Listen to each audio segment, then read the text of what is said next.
Greetings, ladies and gentlemen, members of the bar, co-mediators. You have to open your video. Sorry? You are not visible. No, she is visible too. Really? Uh-huh. Okay. Carry on. Okay, so I'll start again. Greetings, ladies and gentlemen, members of the bar, co-mediators, and our student friends. I am Suruchi Aggarwal, a senior advocate at Delhi High Court and the Supreme Court, and I am a practicing mediator with the Supreme Court and ADR ODR trained at UK. I am your host for this evening. Welcome to our fifth lecture of the second summer school, a laudatory initiative of Nivaran, the Supreme Court mediators, in the direction of continued education. The first virtual lecture by Justice Vasisht Kokharam, Judge, Supreme Court of Trinidad and Tobago, was hosted by us on 20th of October 2020. Since then, a series of lectures have been hosted, with the first virtual summer school in June 2021, which met with a resounding success, and hence the second summer school now. Our topic for today is Introduction to Mediation, drawing from the peace jurisprudence of Justice Vasisht Kokharam, where he says, in an adversarial litigation system, which he calls trial by combat, where there is a thirst for vengeance and acrimony, and where a litigant surrenders power and divests it to the state, who will decide and take a decision, where the judge may articulate his interpretation of the text to give a judgment, as a result of which someone loses his property or children in custody cases. Instead of this dictatorial behavior, if mediation practitioners build trust in the disputants and help them search for underlying fears, emotions, concerns, this could be, according to Judge Kokharam, a super vaccine for the adversarial pandemic, and to transform it into a collaborative problem-solving model with just resolution of conflicts and disputes. Justice Kokharam had stated in the first lecture that we have discovered a magic potion, which is mediation, to find peace for the disputants, and we should transfuse it into the legal system. In the words of Kenneth Cloak, I'm really influenced by the gentleman. Mediation is a search for the invisible that connects every living being with every other. It is gentle, responsive exploration of the space between us. It is a breach of the myth of what we know to be true, leading to transformation and transcendence. Mediation is used in law as an alternative dispute resolving between two or more parties with concrete effects. Typically, a third party, the mediator, assists the parties to negotiate a settlement.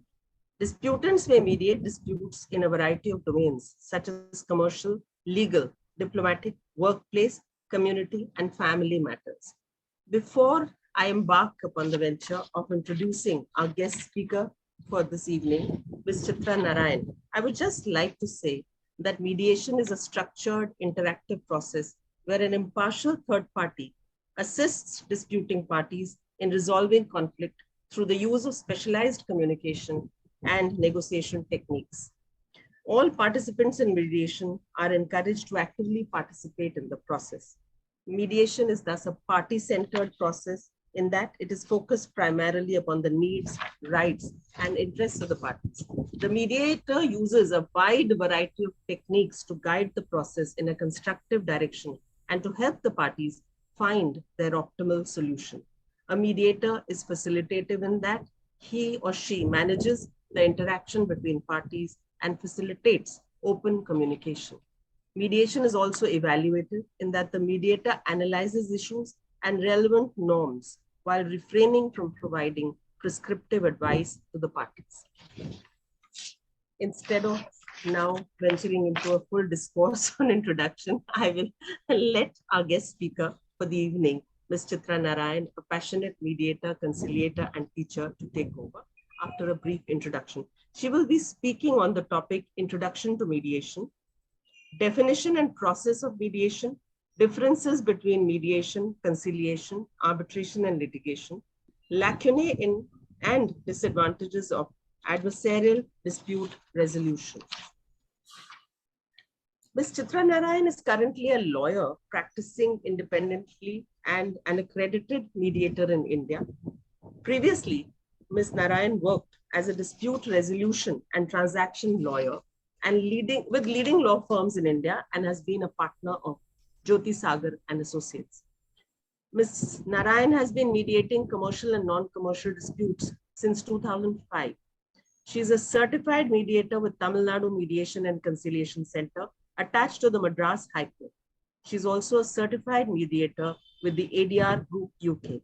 She is the founding trustee, Foundation for Comprehensive Dispute Resolution, Chennai, a senior fellow Weinstein International Foundation, and the Joint Secretary of Mediators India, a federation of mediators established for mediation research and advocacy.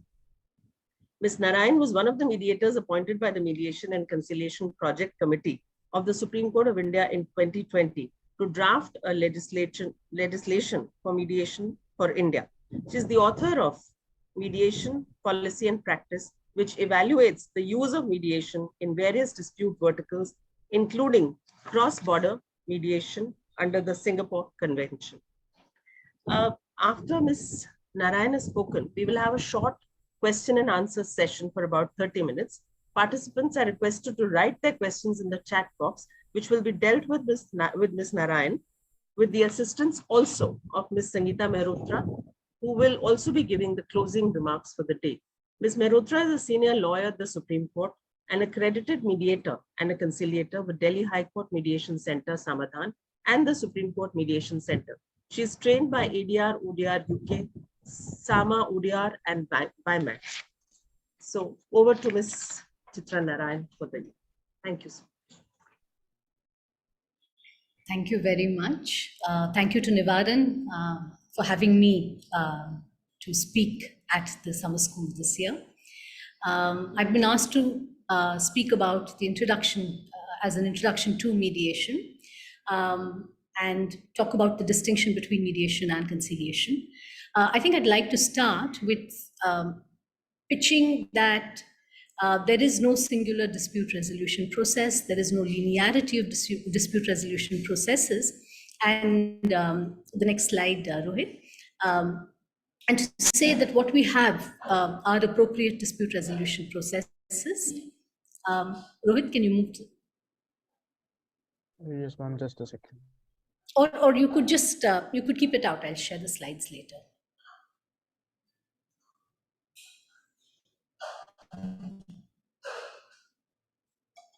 Yeah, the next one.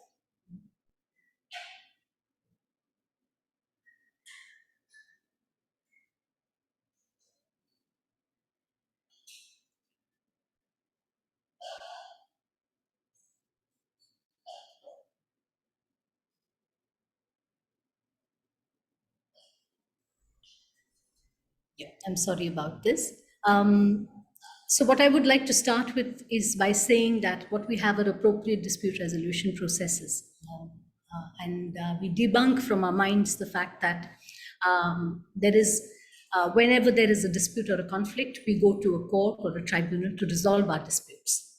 And once we acknowledge that there are multiple dispute resolution processes, we then look for appropriate dispute resolution processes, and we make choices on the basis of the extent of control that we wish to have over our conflict, over how it is resolved, the manner in which it is resolved, and the outcome of the conflict. The distinctions in the dispute resolution processes are on the basis of the number of parties who are participating in the dispute resolution. Namely, is it only the parties to the conflict who are there, or is there a third party intervention in the resolution of the conflict? The second is on the basis of the degree of formality of the process. Is it heavily procedural driven? There was a reference to how adversarial and how gladiatorial our litigation and process is, as well as arbitration. And I think a lot of this, the sense of this sense of a fight or a joust is caused because of the formality of the process. I recall, the points made by Roscoe Pound. I recall reading this, where he makes the point that this is like a sport, right? And he also makes the point that we are caught up in the procedures, caught up in small procedural battles and small procedural wins. And that really characterizes litigation as we know it. But that's where we make our choice. I mean, if we choose to go to court, then there is a great degree of formality on account of the procedures in court. We also distinguish processes on the basis of where the responsibility for resolution of the dispute lies. Do the parties decide how the conflict is to be resolved, or will it be the third party that decides how the conflict is resolved? The next slide. I have categorized dispute resolution processes on the basis of these factors. The first being that there is no third party involved in the resolution of the dispute, and it is a consensual dispute resolution process. This would be a negotiation where there is respectful mutual discussions to resolve the dispute. And the parties have more control on how the dispute is resolved, and the parties make a choice on whether the dispute will be resolved through negotiations on the basis of their rights or on the basis of interests. The next slide, please. The next category of dispute resolution processes is where a third party participates in the resolution. And here we have mediation and conciliation, where the parties who are the parties to the conflict take the assistance of a third party, preferably a person who is trained in a mediation, but not necessarily so, to facilitate confidential discussions between them with a view to resolve the issues that are the cause of the conflict. Again, here, this could be the resolution that the parties arrive at could be rights-based, or they could be interest-based. Next slide, please.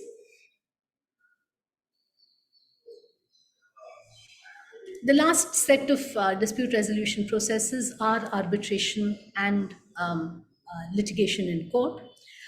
In arbitration, there is a third party neutral involved in helping the parties to resolve the dispute. Here, the parties have a greater sense of autonomy in terms of their ability to choose the person who will be the judge who will decide their dispute, and this is the arbitrator.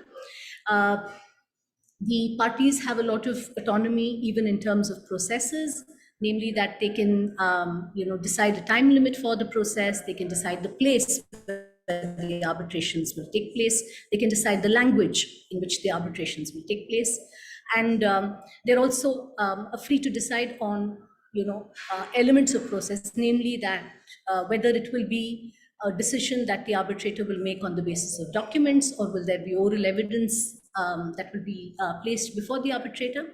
The important thing here is that the arbitrator decides the dispute on the basis of the information and the evidence placed before them. There are very limited grounds on which the decision by the arbitrator can be challenged. Typically, this is a rights-based decision that the arbitrator makes on the conflict or the dispute. And there is a provision for the arbitrator, if the parties so choose, to look at equitable considerations, which are not necessarily interest, but still give a larger canvas for the arbitrator to decide the dispute. This is if the parties so choose. So this is arbitration. In arbitration, there are limited grounds on which the decision or the award by the arbitrator can be challenged. The last category of dispute resolution process is, and possibly the least used, because if one were to look at conflicts and one were to look at the conflicts that actually go to the courts, it is a small number, or it's a negligible fraction compared to the number of conflicts that arise, compared to the plurality of dispute resolution processes that we have, particularly in India. So in litigation, what characterizes litigation is that there are institutions in place with judges or decision makers appointed. The decision making process is heavily procedure driven. There are laws governing procedure which very little scope for parties to move beyond the result. The decision by the judge is binding on the parties. Again, it is rights-based. The decision is on the basis of laws, and the rights given and the claims by the parties are always pegged to these laws. And there are there's a larger scope to challenge the decision made by the judge. So this is litigation. And we tend to think that when disputes arise or conflicts arise, the way to resolve it is to go to the courts. But really, we have a suite of options available to us to resolve.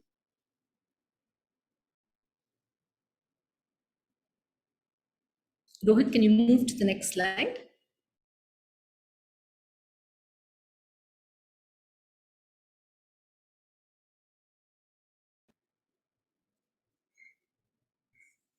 Okay, let me continue.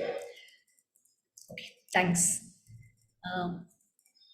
So, introducing mediation.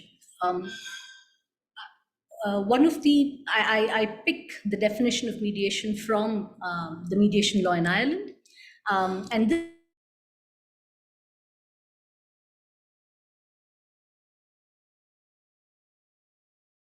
as a confidential, facilitative, and voluntary mediator attempt to reach a mutually acceptable agreement to resolve the dispute.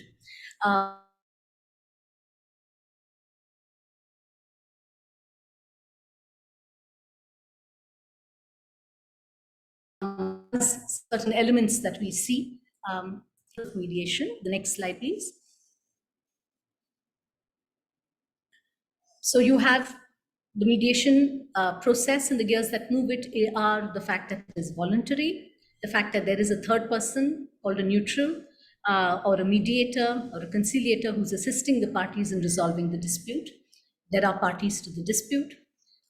There is a dispute, and the discussions amongst the parties are confidential with a view to resolve the dispute. So these are the gears that move the mediation.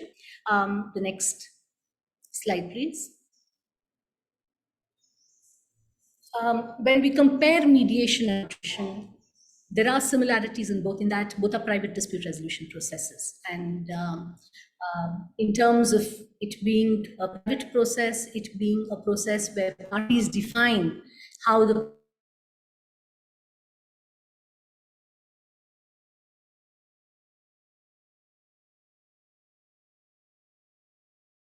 they are similar. That are, and public institutions are deciding these disputes, but they are private. But that said, there are differences which are very, very sort of basic to both the processes. The first is the role of neutral in a mediation. The neutral have the power in a mediation to decide the dispute for the parties or to decide how the parties will settle the dispute. Whereas in the case of an arbitration, the neutral will decide the dispute based on the information provided by the parties to the neutral.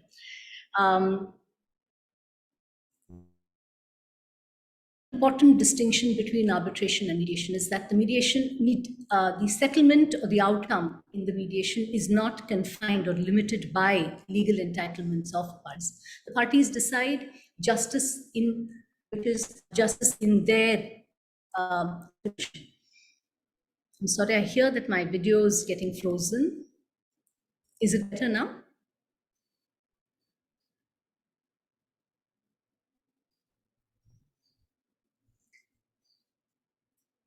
I will next go to the process of mediation. The process of mediation is typically characterized by the following stages. The first is the convening of the mediation. Mediator welcomes, introduces themselves to the parties,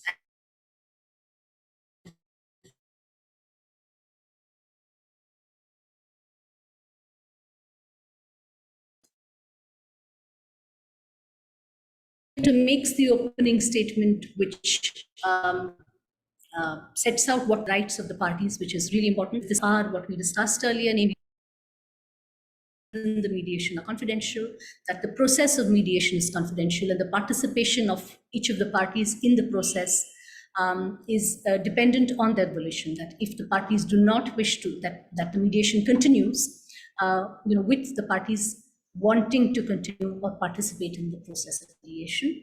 The other aspect of volition that the mediator points out to the party is the fact that the decision or the outcome or how the dispute will be resolved is something that the parties decide. The parties also decide to settle it all. The parties then make opening statements in which the parties talk about how the dispute arose, what was the relationship between them, how conflicts arose between the parties. The next stage is the information gathering stage, where after the parties make the opening statements about how the disputes arose, the parties discuss in greater detail, what happened with the dispute, what were the issues. The idea here is that the parties listen to each other, hear each other and understand each other about their perspectives on the relationship, their perspectives on how the dispute arose, their sense of what went wrong and what went right. And in listening to each other's perspectives, the attempt is to build an understanding on what has happened. With this, we move to the forward-looking stage where we identify the issues from what has been shared by the parties, and we develop an agenda of discussing each of these issues that have been identified by the parties. The parties then start building, once they have discussed each issue threadbare, we move on to seeking from the parties what are the options, what are the ways in which each of these issues could be resolved. And once these options have been stated by the parties on ways in which they think they would resolve dispute or what they perceive to be a satisfactory resolution or a settlement, there is, of course, a likelihood that the parties will not agree on what is the appropriate settlement for these issues. This is addressed by the reality testing of the options through BATNA, which is looking at the best alternative to the negotiated settlement, a worst alternative to the negotiated settlement, the highlighting of common interests that parties may have, and attempt and evaluating the options that the parties have generated with each other. The options are then narrowed to, what are possible areas in which the parties agree on how the dispute can be settled, and the settlement agreement is drawn up on this basis, which is when the mediation terminates. Next slide, please. I'd like to characterize what the mediator does through these stages of mediation by borrowing from what Christopher Moore says or describes about the mediation process. And Christopher Moore says that the mediator is the opener of communication channels. Often parties don't even, their mistrust and hostility is so strong that they're not even able to speak with each other.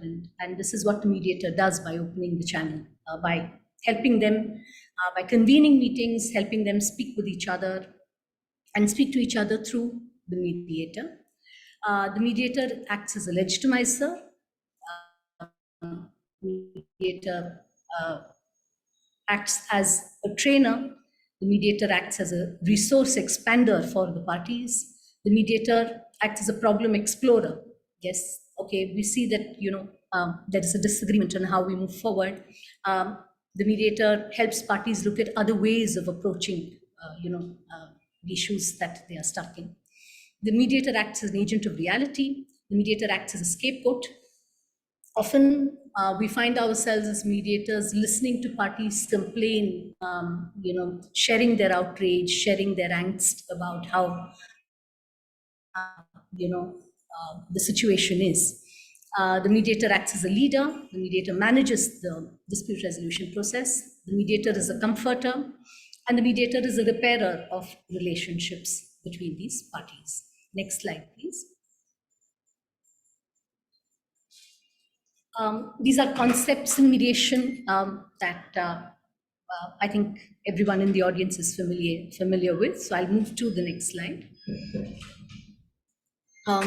One of the topics I was asked to cover was the distinction between mediation and conciliation. But before I start or go into that, I'd like to look at the different approaches that are there to mediation. There are many, many approaches. I'm taking three very broad approaches to mediation. The first is the facilitative approach to mediation. Here, the mediator helps the parties in or facilitates conversations between the parties and assists the parties in developing options to resolve their dispute, and is really taking a sort of a role where the predominant function of the mediator is to facilitate these conversations, facilitate the generation of options, facilitate the discussions on the interests that the parties would have. And this is one approach to mediation. The second approach to mediation is the evaluative approach, where the mediator takes a more active role in how options are generated. Here, the mediator is expected or called upon to evaluate the positions that the parties take, the claims that the parties make. And so the issues in the dispute are considered in the context of claims or positions, and these positions could be legal positions, it could be technical positions,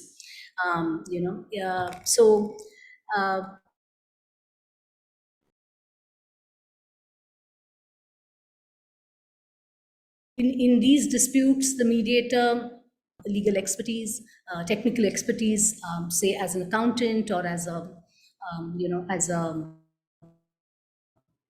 engineer, or even a doctor, and in this process of dispute resolution, the mediator then takes an active role, and the resolution, it is expected, would then go on the basis of the claims made by the parties. It is more position-oriented rather than interest-oriented. The third approach to mediation that I would talk about is the transformative approach to mediation, where the focus is on the relationship between the parties, the relationship that was has been affected by the conflicts that have arisen. The focus is not really at looking at a resolution or a settlement agreement, but really at what was the relationship, what it has become, and to repair this relationship between the parties.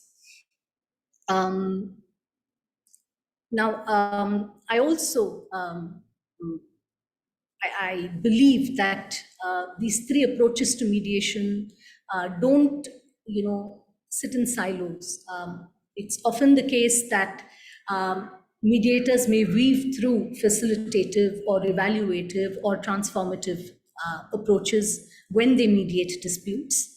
And I don't, for one, take the view that, it is either or insofar as these approaches to mediation are concerned. The next slide, please.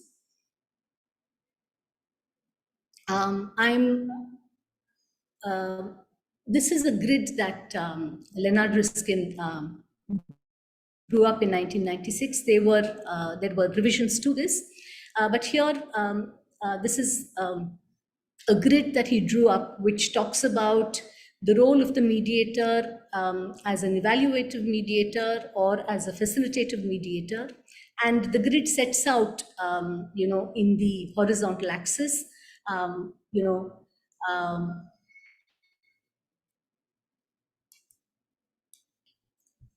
the role that the mediator takes. So on the top left-hand corner, where the mediator approaches the problem in a narrow way and takes the role of evaluation, the parties look at a very narrow settlement or a position-based settlement. The proposals by the mediator are on the basis of an evaluation, therefore, the proposals are also narrow.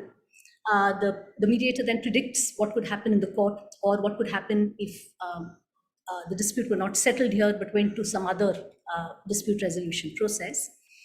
And the mediator also helps the parties evaluate the strengths and weaknesses of each side on this narrow basis of claims or positions. In the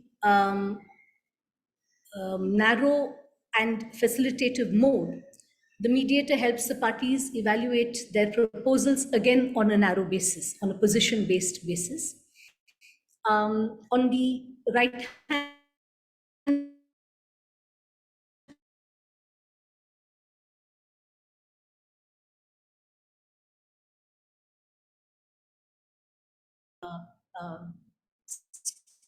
where that we see the broad to look at interest-based settlement, but makes an evaluation, makes a prediction on likely to happen because there is an evaluation made by the mediator.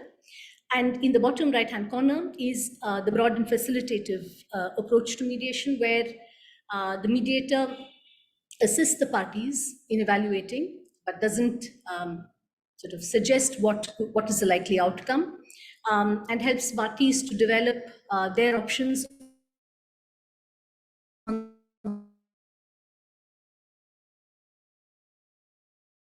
rather than narrow positional claims.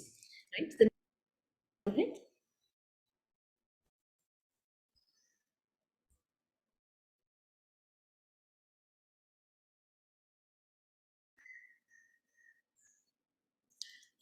The slide it elaborates on transformative mediation, and I have taken from the definition of the promise of mediation and the transformative mediation from the book by Bush and Folger, where they focus on the responsibility of the mediator and the process in helping the parties change their perspectives of each other, change their perspectives of the conflict, from negative and destructive, they say, to positive and constructive approaches both to each other and to the problem that they face between each other.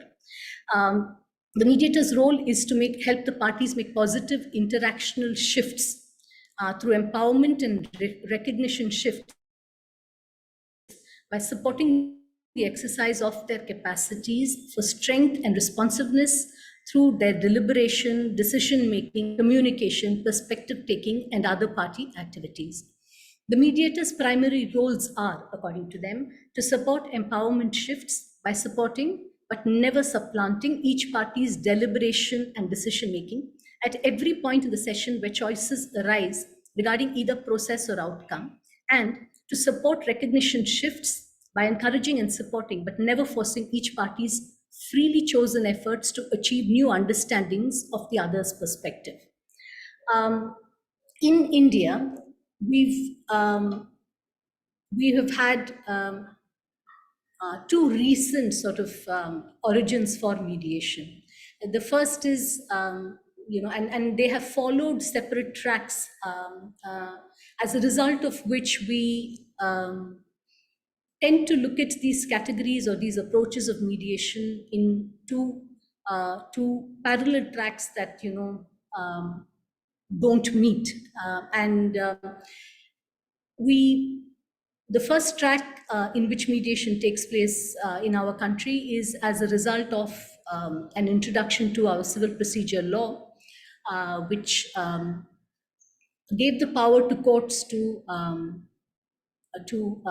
direct or to refer cases, civil cases, to alternative dispute resolution processes. I use the language in the section, which is arbitration, mediation, and conciliation, and a couple of other dispute resolution processes. Because the section used the expression mediation and conciliation disjunctively as separate processes, This led to the Supreme Court in the Salem Bar Association case to treat these two processes as separate processes. The Supreme Court said that what happened in mediation would be facilitative mediation, and this is undertaken as a part of the court-annexed mediation processes that take place. Insofar as conciliation was concerned, the Supreme Court looked at the process of conciliation that forms part of Part 3 of our Arbitration and Conciliation Act, and said that the conciliation process would follow a more active engagement by the conciliator, by the neutral, who would evaluate the disputes and the issues that the parties faced.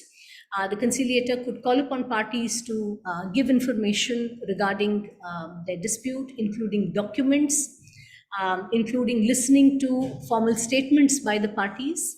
The conciliator then has further discussions with the parties and then draws up a draft terms of settlement. The conciliator then places this draft terms of settlement before the parties. The parties can agree, disagree with these terms, can make changes to these terms.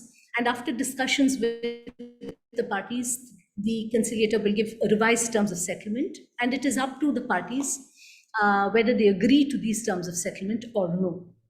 And so what the Supreme Court said was that if it is conciliation, it would be in accordance with these processes or these steps to be followed by the conciliator under the Arbitration and Conciliation Act. Whereas mediation is a facilitative dispute resolution process, and this is the definition that was adopted by the Supreme Court in the Salem Bar Association for mediation. And the Supreme Court said this takes place in the court-annexed mediation scheme. As a result of this, that mediation follows a facilitative process and it takes place in the court-annexed scheme. Conciliation is under Part 3 of the Arbitration and Conciliation Act. Can you go to the next slide? And the next, sorry. So here are the differences between mediation and conciliation. The differences are what the Supreme Court said, that the process is more formal.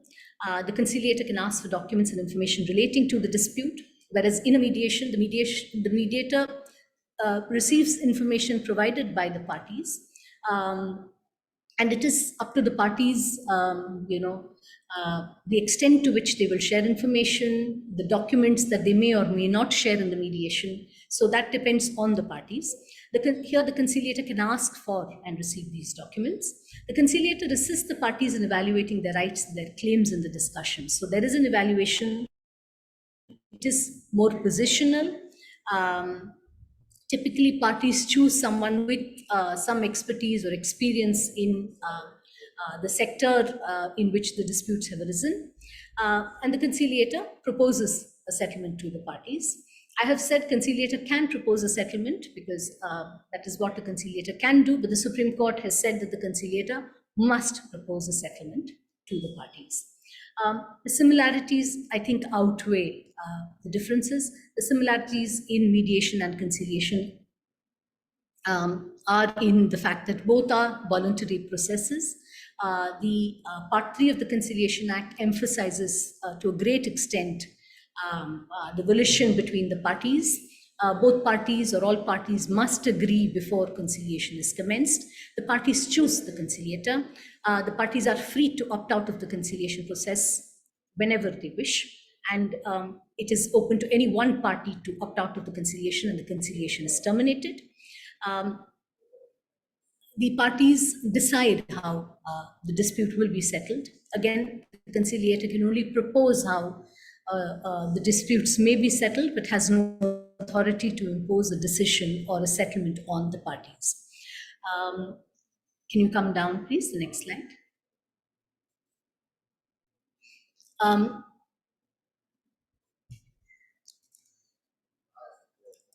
We have now come to a happy consensus in terms of what a mediation and conciliation is, which leaves it to the mediator and the needs of the parties, or the requests of the parties of the mediator, on the extent, the kind of role that the mediator takes in the mediation. The parties may suggest to the mediator that the mediator takes a more active role, suggests to the parties how they could resolve their disputes. This happy synthesis is there now in the Singapore Convention, where the Singapore Convention defines the process as a process irrespective of the expression used. So you could call it mediation, you could call it conciliation. It also does not matter how the process is initiated. It could be on a reference by the court, or it could be two parties who are in a conflict who then reach out to a person whom they have confidence in, to ask and ask this person to help them resolve the dispute. So the definition in the Singapore Convention is thus: a process irrespective of the expression used or the basis upon which the process is carried out, whereby parties attempt to reach an amicable settlement of their dispute with the assistance of a third person or persons who are called the mediator, lacking the authority to impose a solution upon the parties to the dispute. The draft mediation bill, the next slide, the draft mediation bill that is before the Parliament in India also takes a similar approach and does away with this distinction between mediation and conciliation, or any expression that the parties may choose to use, or that a legislation or a policy may use, and defines mediation as a process, whether referred to by the expression mediation, pre-litigation mediation, online mediation, community mediation, conciliation, or an expression of similar import, where party or parties request a third person, referred to as a mediator, or a mediation service provider, to assist them in their attempt to reach an amicable settlement of the dispute. So I think we can safely say that we've moved away from, or about to move away from, this false dichotomy between mediation and conciliation in India. And we will have a common themed process where it is a process where parties decide on a voluntary basis to seek the assistance of a third party who will assist them in resolving the dispute. Thank you.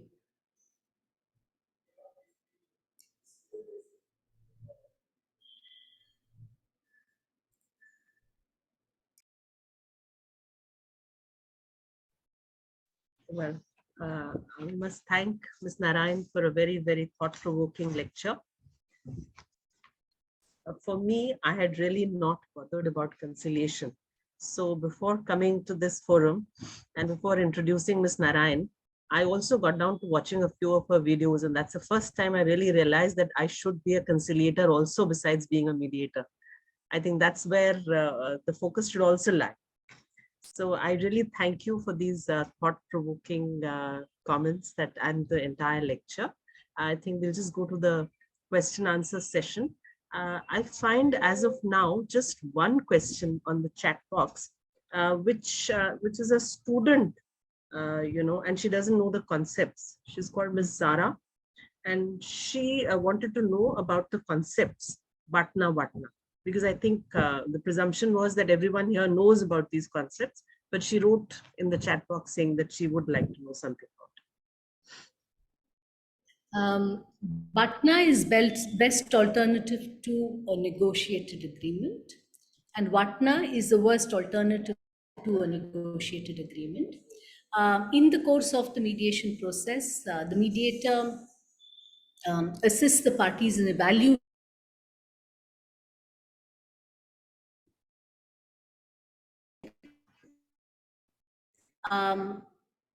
if the parties were not to settle the mediation process. Vatna is the worst alternative if they were not to settle in the mediation. So through this, the mediator helps the parties to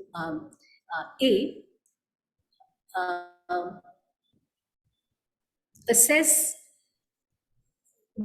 what is likely to happen if they don't settle. That's the first step. Secondly, to also to evaluate, to decide if, what and where the parties should look for, that would serve their best interests in settling in this mediation.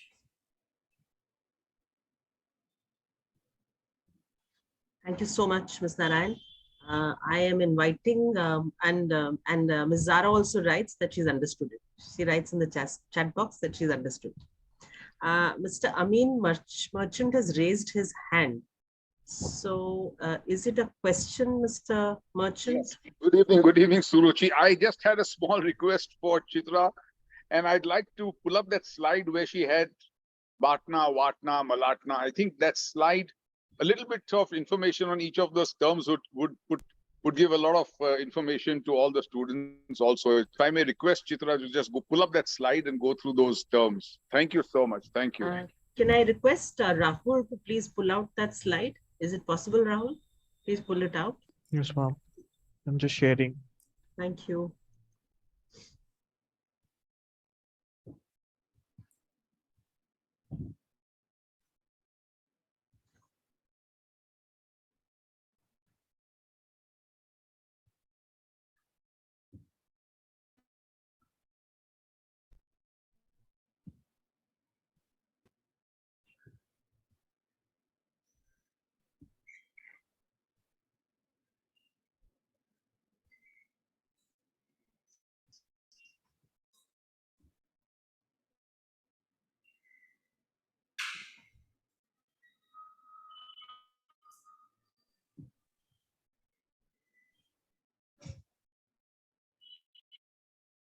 I hope this is the one, ma'am. No, that's not the one. There was another one which had Bhatna, Vatna, Malatna. I have it. This is the one. Have it. Don't worry, I will take That's it. That's the one. Correct. So Bhatna and Vatna we went through. Malatna is the most likely alternative to a negotiated settlement. This means that the parties have to evaluate themselves, where they think or how they think the dispute is most likely to be resolved or decided if they were not to resolve the dispute in the mediation. ZOPA is the zone of possible agreement. This is an area that parties are likely to reach after throwing up the various options and proposals that they have for settlement.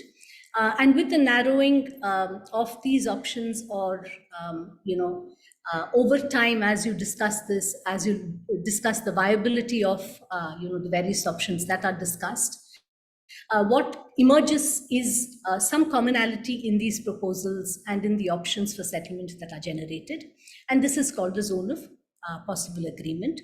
The caucus, or a private session, is a session that where some or one of the parties sit with the mediator and discuss issues.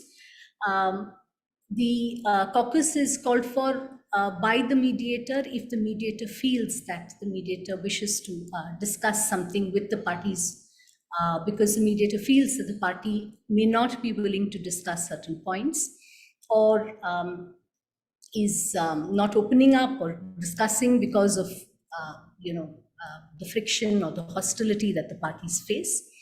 The parties themselves could each ask the mediator for a private session if they're not comfortable discussing something in the presence of the other party, or if they are, if they want to discuss a certain point privately, or share some confidential information with the mediator, which they believe will help in the discussions. Interests and positions. Interests are what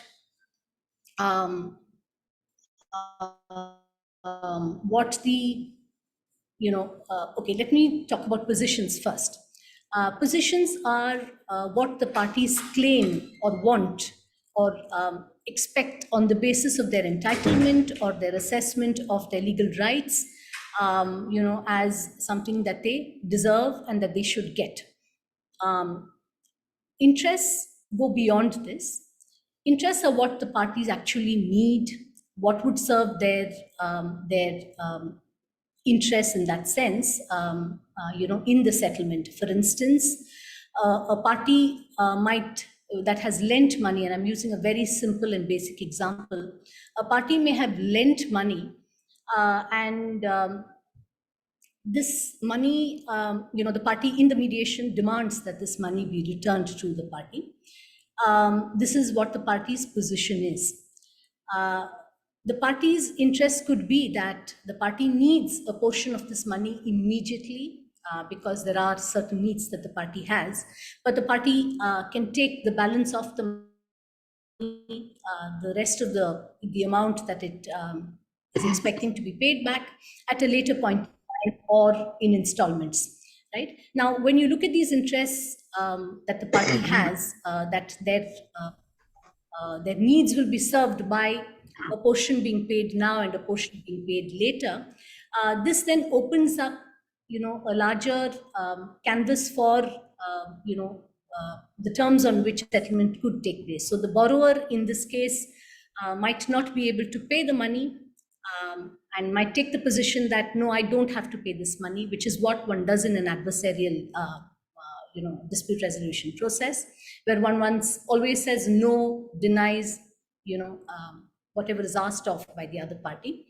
But in exploring interests and knowing that, okay, a portion of the money needs to be returned now, and the borrower is in a position to actually make the payment of that initial sum that is needed by the other party, the borrower then is able to look at repaying the money in installments, the portion that is not immediately needed in installments over time, right? So we're looking at what the parties are entitled to versus what the parties actually need, and this broadens, the canvas or the scope or the terms or the manner in which the dispute can be resolved.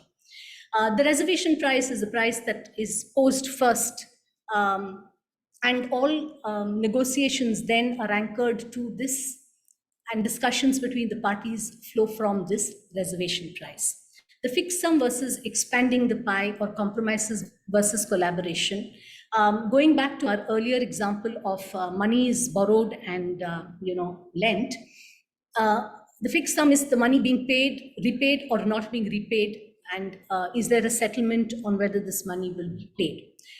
When we're looking at collaboration and we are expanding the possibilities or the manner in which this can be settled, the possibilities of a settlement are greater because we are looking at elements other than the actual money or the payment of the money, because we're looking at time, we're looking at the needs of the parties, which then allows for a wider scope for the of the dispute.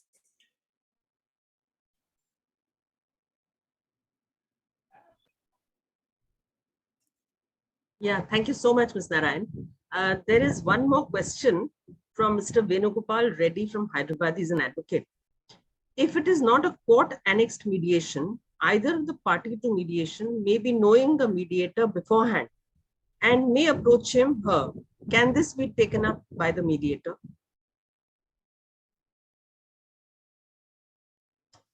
Should I repeat the question, Ms. Narayan? The next mediation. The mediation process is governed by the Arbitration and Conciliation Act.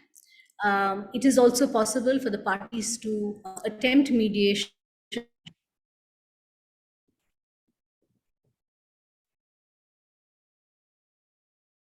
under the Arbitration and Conciliation Act. It doesn't foreclose the possibility that parties could approach a person who one of them. Your picture is getting frozen, Ms. Narayan. We are not able to hear you clearly.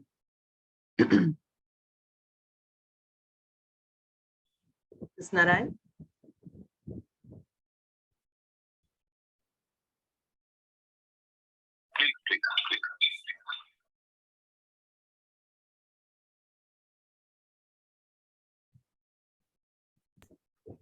Has she dropped out? Ms. Narayan? No, she's there, but I think her video is frozen. Oh, she's dropped out.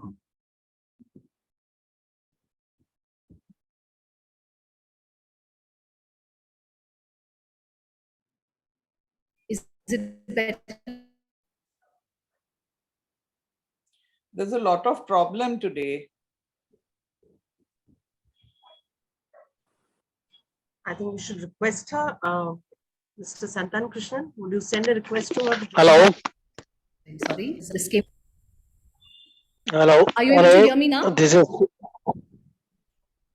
Yes, Are yes, you a able little to bit. hear Your me? voice is. She's back. Chitra, I suggest you put off your video so that you get a better bandwidth. That is what I have done. Yeah. Is why I'm asking if. Yeah. So.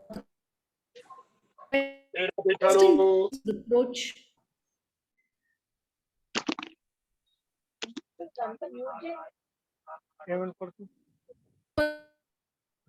Person known to one of the parties mediated. Yes, the parties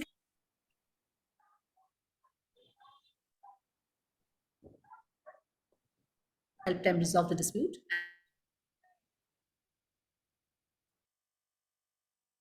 We can't hear you.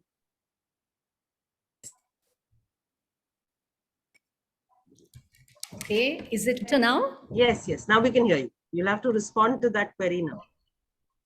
Yes, that's right. So it is possible for parties in a private mediation process to approach a person who is known to one or both of them to help them resolve or to be a mediator in the mediation. It is important, however, for both parties to know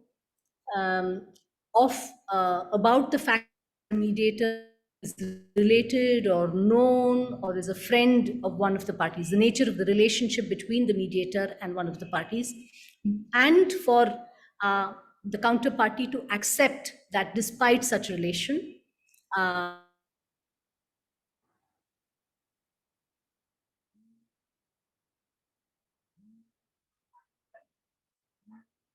mediator.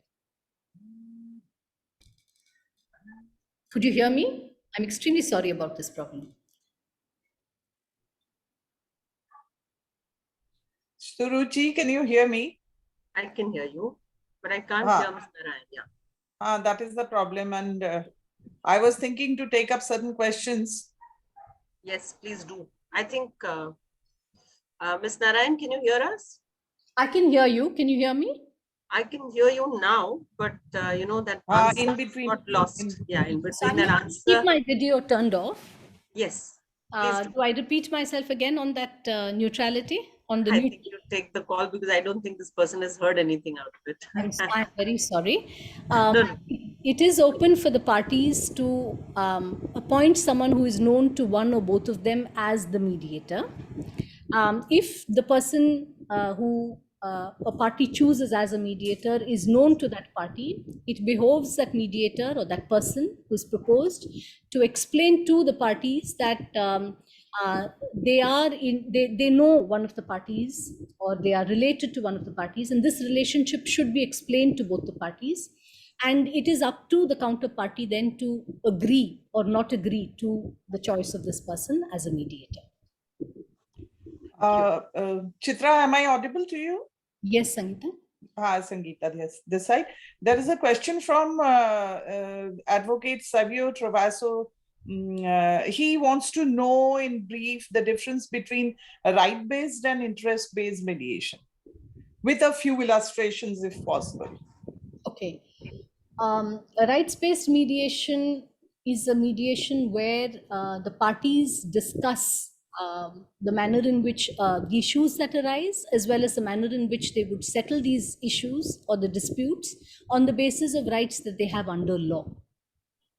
Right? Or it could also be, the rights that stem out of, say, if it is, let us take a construction contract where a building is constructed, the parties could then agree that or approach the mediation with a view to settling the dispute or arriving at a settlement on the basis of either how well the building was built or problems with the building.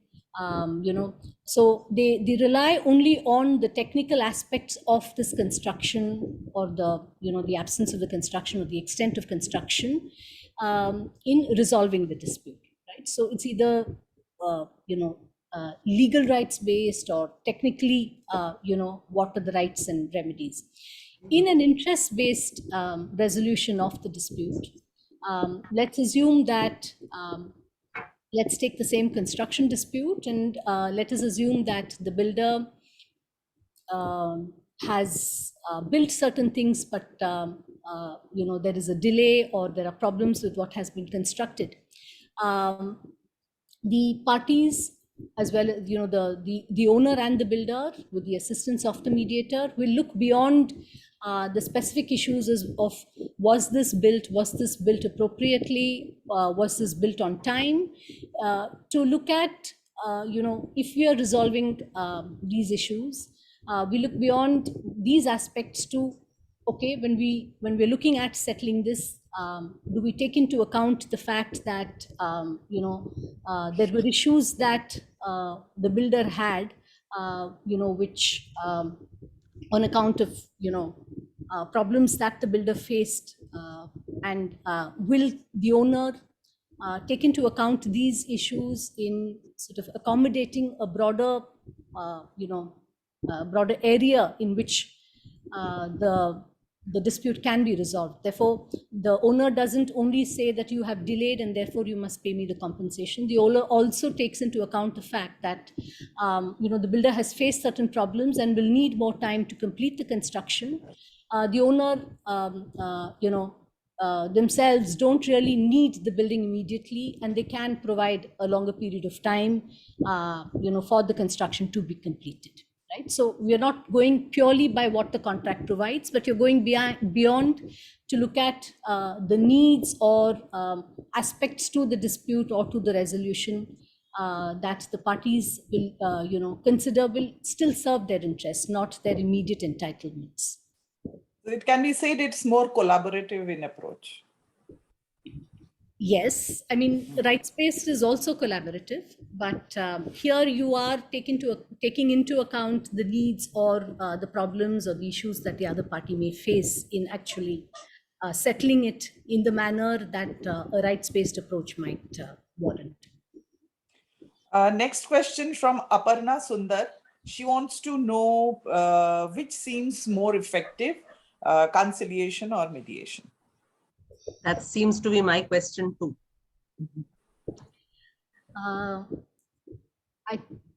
I would not answer the question on the basis of what is more effective. I think it depends on context. It depends on what parties need. There are certain situations, for instance, let us take the example of, say, a trademark violation or a trademark infringement, which is the subject matter of a dispute between the parties. The parties, or other intellectual property for that matter, the parties may want someone who is an expert in intellectual property to help the parties assess where things stand. Because it could be the case that one party may have visualized or conceptualized a trademark and is using this trademark, while the other party has honestly and similarly visualized a trademark that that it is using, and they would like a person a lawyer, for instance, who has dealt with trademark law, to help them understand and help them evaluate what would happen, what their respective rights are with respect to this trademark. So in terms of who conceptualized it first, are the trademarks similar, are the trademarks infringing of each other? These are aspects that someone who is familiar with the law, familiar with trademarks as a practice, would be able to help them evaluate and then come to an agreement. This may not be necessary in certain other cases. For instance, let me take the example of, I personally don't believe that, one or the other is a better system. I believe that save in situations where parties don't want the mediator to evaluate, I believe that,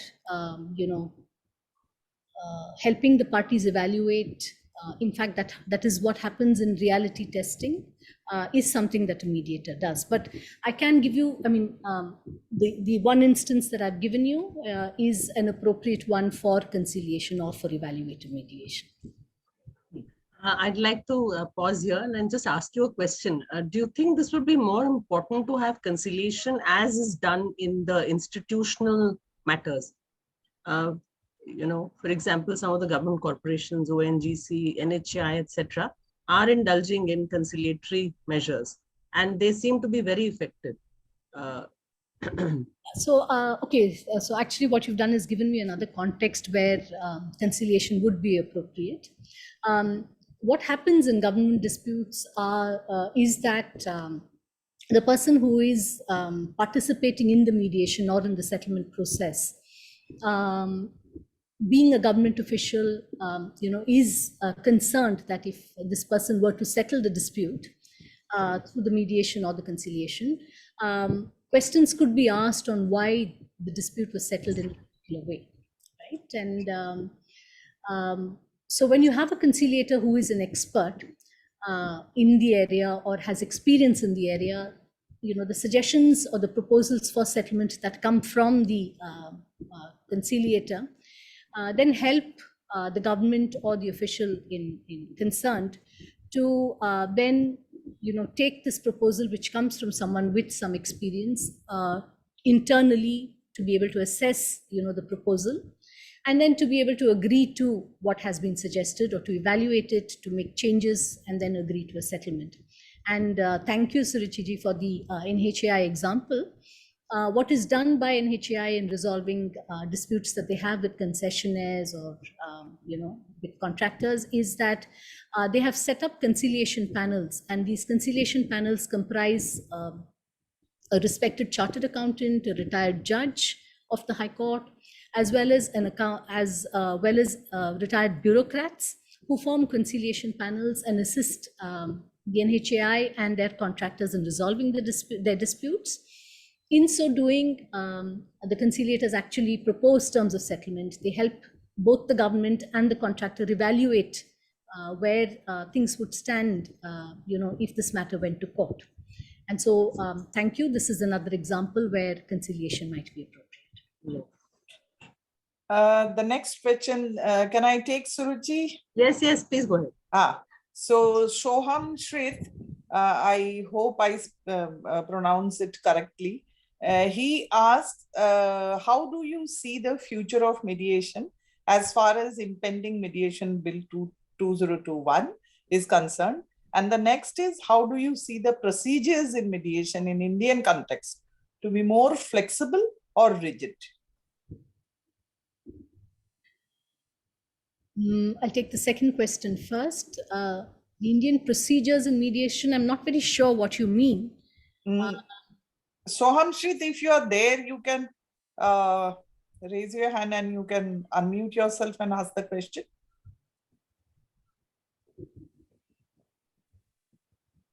I don't know if he's there. Okay. Would you like to go in for the next question? No, I'll answer his first question. That is future of mediation as far as the impending mediation bill is concerned. I think this mediation bill is a very positive development for mediation, and I believe this is so because you have an independent statute that talks about mediation, and it sets out rights of parties. It describes the process of mediation. It does away with the the false dichotomy. I said the wrong between mediation and conciliation in treating this as a singular process. So far, you find that a lot of people have a confusion or a doubt about what is mediation. Is it the same as arbitration? A lot of people think that mediation is arbitration. I had conducted a limited survey with,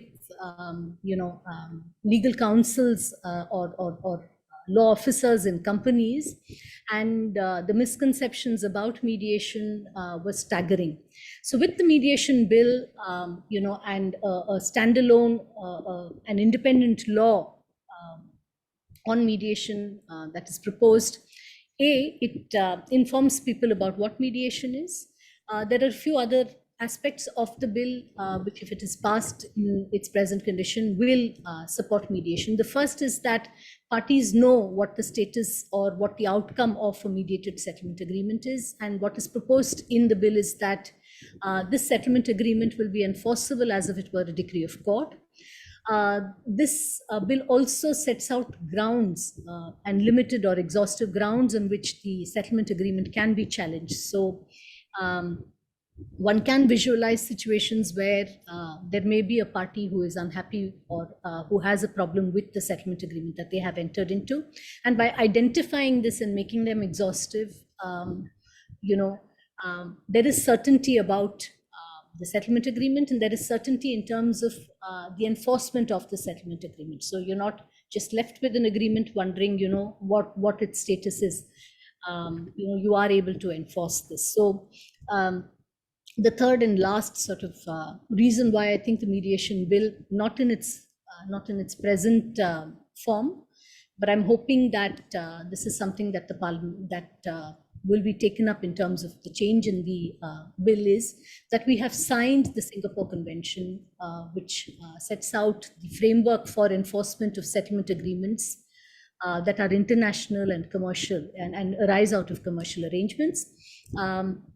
If this is included as a part of the bill, this is also going to help us in, suggesting and using mediation in international disputes. So Suruchi, you go ahead. Yeah. So shall we take the next question, or you want to talk to Sohamshita? I think we'll take the next question now. There is a very frenzied query from one Mr. Naveen Sahu for Ms. Narayan. She's asking that what to do if mediator asks one party to pay some amount of money to the other to settle the issue. Mediators just pushing to pay and settle. Rather, what kind of relief the parties would get in this case? So I think the party should close the mediation because this is really not what the mediator should be doing. The mediator assists, and if one is to make the distinction, the conciliator also assists. But these are only suggestions from a conciliator and support or facilitation by the mediator. If the mediator is asking you to settle at a particular amount or insisting that you settle, never mind on what terms, I think this is a mediation that should be closed or terminated by the party. Absolutely. Next question, yours, Sangeeta. Mr. S. Srinivasa, he is asking what happened if parties have settled the matter after they disobey the mediation result. What is the next step? What happened if parties have settled the matter after they disobey the mediation result? I mean, settlement on their own. Most probably that's what he means. Or is he suggesting that parties don't implement their settlement agreement? Maybe, because he is not clear in this. Okay, so I'm going to answer it in the context of the laws or the policies that they stand today. In the court annexed mediation, when there is a settlement agreement, the settlement agreement is then sent to the court, which then evaluates the settlement agreement and passes a decree in terms of the settlement agreement. This is a decree of the court, and it can be executed by one or both of the parties. In the case of a conciliation, when the parties enter into a settlement agreement arising out of the conciliation, this must be a written agreement, and it must be authenticated by the conciliator, namely that the conciliator must certified that conciliation took place and the settlement agreement arose after the conciliation or as a result of the conciliation. Part 3 of the Arbitration Conciliation Act says that the settlement agreement is the same as an arbitral award on agreed terms. And an arbitral award on agreed terms is the same. It's a little circuitous, so please bear with me.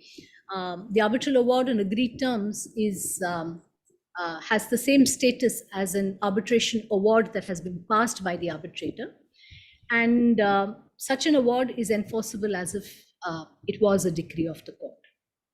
So you can execute the agreement if a party to the agreement does not implement it. Suruchi, will you take the next question? Yeah. There is a LLB student who wants to know from Ms. Narayan. He's saying that it's not related to the topic, but he's interested in knowing good places to undergo 40 hours of mandatory training and not too expensive, but good quality at a reasonable price. And he says he's a final year LLB student. There are several institutions that give training. One is IIAM in Kochi. The second is ADR-ODR. The third is CAMP in Bangalore. ADR-ODR, I think is based in Delhi, but conducts... KDLEX. KDLEX is based in Delhi. We were able to take virtual training from them during this COVID. And I think they're all over India right now and training in all cities. The organization that I belong to, we conduct mediation training as well. FCDR. Several organizations that conduct mediation training. The Indian Institute of Corporate Affairs, which is part of IAS. They conduct trainings as well.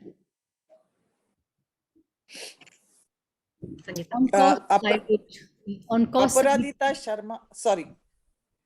No, that's fine. Please go ahead. Aparajita Sharma, she asks, can settlement be made against public policy? I think the short answer is no, it can't be made against public policy. Venugopal Reddy ji.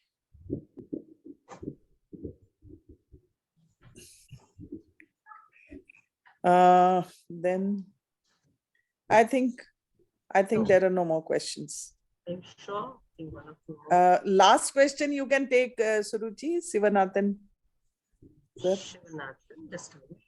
Should I read it out? Yeah, please do. I can't trace in quasi-government matters, an authorized officer should participate in the mediation or conciliation proceedings. In quasi-government matters, an authorized officer, I mean, it is a question, should an authorized officer participate in the mediation or conciliation proceedings? I'm not sure very, I'm not sure what the question is. I also can't. Government officer has to participate. If you're asking if mediation or conciliation is more appropriate. To avoid the delays, the authorized person appears in the conciliation or mediation proceeding, then it will be easy for the mediator or conciliator to proceed with the matter. Otherwise, they will listen to everything and they will go and say, we have to get the concurrence from the senior officer.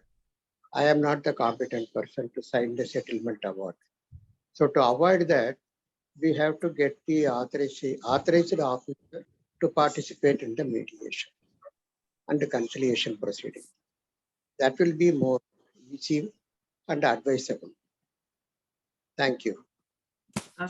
I'm sorry to sound like this, but there's a question here by Miriam J. Robbie. Is that addressed, Sangeeta? Regarding an expert? No. Can a mediator call an expert to appear in the session to give expert opinion on the matter so as to help the parties to understand better on their position? Yes. And we also used to have issues about marriage counselors and all, but Delhi High Court does provide marriage counselors now. I think Supreme Court mediation centers should also take the initiative to have marriage counselors. But please go ahead, Ms. Narayan, regarding an expert. It is for the parties to decide if they want an expert to weigh in on some or all of the issues that the parties are discussing in the mediation. And it is for the parties preferably to decide who the expert will be. I think it's not appropriate for the mediator to suggest an expert, but to leave it to the parties to identify and bring in an expert who could help the discussions go forward. Mr. Venugopal Reddy has come with another question. He said, can you throw some light on the possibility of online mediation, virtual mediation with a focus on confidentiality? So there are several elements to confidentiality that come up in an online dispute resolution or sorry, online mediation. The first is the security or the reliability of the platform that is used by the parties. The second is where you have institutional online dispute resolution providers, the agencies of these providers or the supporters who may be participating in the mediation. The third aspect in confidentiality is the fact that a party could be recording what is happening in the mediation because we don't know where the party is sitting or what the party is doing where the party is sitting, as opposed to a physical mediation where we are all sitting together. The other aspect of confidentiality in online mediations is that there could be non-parties or persons who are not concerned with the dispute, and more importantly, without the knowledge of the mediator or the other parties sitting in on the discussions that go on. It is for the mediator to make it very clear that none of this be attempted, but these are risks that are there in online mediation. So I think there is no more questions. No, there are one or two more. I can see them on the screen. You want to go ahead? Okay, take it. One, Mahesh Singh. No, you take it. Mahesh Singh has come up with the question. He says in matrimonial disputes, CAW cell tries to settle the disputes by mediation. But in fact, the IO concerned tries to impose her will upon the complainant to force a settlement. Is that allowed in mediation? So the investigating officer is not the mediator and would have no authority to suggest or impose the settlement on the parties. Not that the mediator can, but certainly not the investigating officer. Our own Mridul Aggarwal from our SCMC is asking that why is that every organization insists on its own training, even if one is trained with some or other good institution? I am afraid I will not be able to answer that. I see no call for it, but this is probably very contentious issue. Yeah, she's also probably wanting to work with the Delhi High Court Mediation Center, and we have all undergone a training with the SCMC, so that is probably the genesis of the query. But anyhow, there's one more which says, though mediation is not yet codified, which is probably not correct, how we should motivate our parties to go for it. Dr. Vijay Srivastava.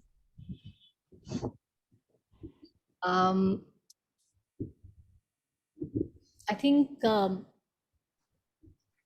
we as mediators and persons who are familiar with this process should talk about the fact that this process gives parties several advantages. The ability to decide how their dispute is resolved, the ability to rebuild or at least patch up relationships with persons with whom we have conflicts. Talk about other advantages that this process has, namely that in terms of costs, in terms of time, and in terms of processual sort of complications, this is probably a better way of resolving disputes. This process, doesn't bring the worst in us. On the contrary, it attempts to bring the best in us. It helps us work together collaboratively to see what works best for each of us in resolving this dispute and finding a way to resolve this dispute. I think these are attributes of mediation that we need to keep talking about and when Suruchi introduced the session, she spoke. She quoted some very beautiful, points made by very learned persons. Vasisht Kokara Yeah, and Ken Cloak. and Kenneth Cloak, sir. Yes. So about litigation, adversarial processes being the pandemic, and mediation being the vaccine. So Correct. I think we don't talk about it enough.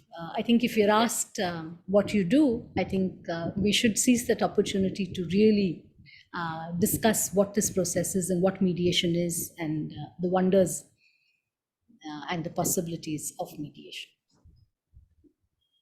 Well, thank you so much, Ms. Narayan, for this wonderful session. I personally and thoroughly enjoyed it.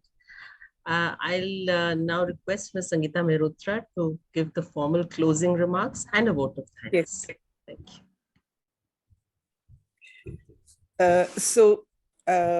you. We have come to the end of day 5 of the International Virtual Mediation Summer School 2022, organized by Nivaran, mediators of the Supreme Court of India, supported by Commonwealth Lawyers Association and Youth Bar Association India. Today, the speaker has deftly dealt with the basics, but the bedrock of mediation, that is, what is mediation and how it is conducted, difference between various area mechanisms and the adversarial process of litigation, and the lacunae and disadvantages of litigation. By now, I think we all, especially the students, must have a fair idea about all these. Secondly, I can summarize this. Mediation is a non-binding procedure controlled by the parties where a neutral intermediary, that is, the mediator, facilitates the negotiation without proposing or suggesting options. Mediator helps the parties to generate their own options to reach a mutually satisfactory settlement of their dispute. Mediation is a confidential procedure. Mediation is an interest-based procedure.